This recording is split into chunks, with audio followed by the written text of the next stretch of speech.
Hi everyone, this is Nathan with the Paula's Choice research team here with a quick little beauty talk for you.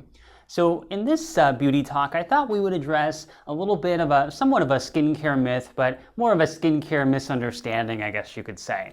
This one has to do with the layering of different types of skincare products, whether or not that affects the pH of each other, and then of course, whether or not this is something you need to worry about.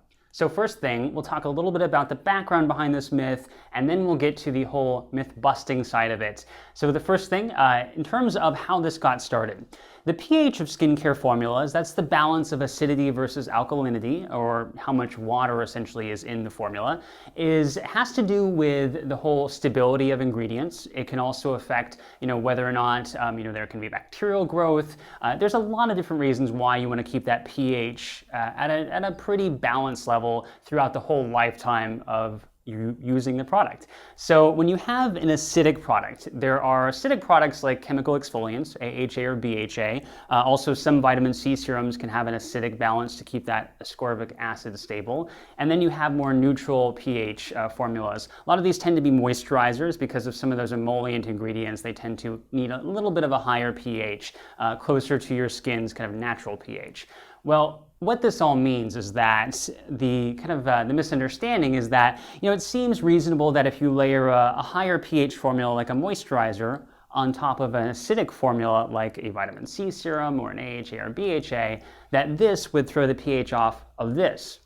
So that's the question. Now, whether or not that's something you should worry about. In terms of, I guess the short answer is no, it is not something you need to worry about.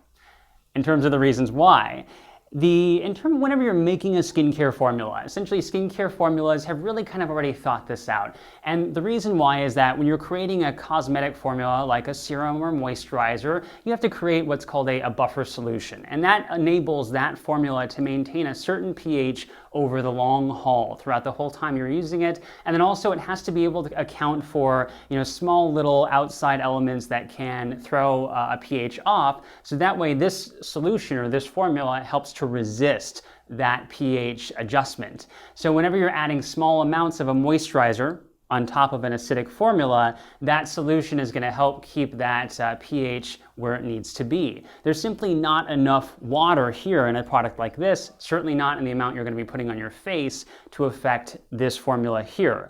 And another example that you can look at is that you can have two totally different pH type ingredients in a formula like this without affecting the end result. You can have the acidic ingredient, like ascorbic acid, in the same formula with an alkaline ingredient like sodium hydroxide.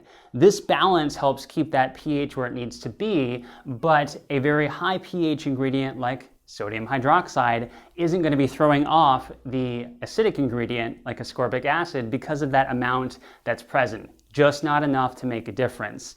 So again, you don't need to worry about layering a product like a moisturizer on top of an acidic formula like a serum or an AHA or BHA. Something you don't need to worry about. I hope that's helped answer the questions that you had about this, but if you do still have questions, go ahead and leave those in the comments section. And if you liked this video, be sure to like it. If you want to keep getting videos just like this, be sure to subscribe.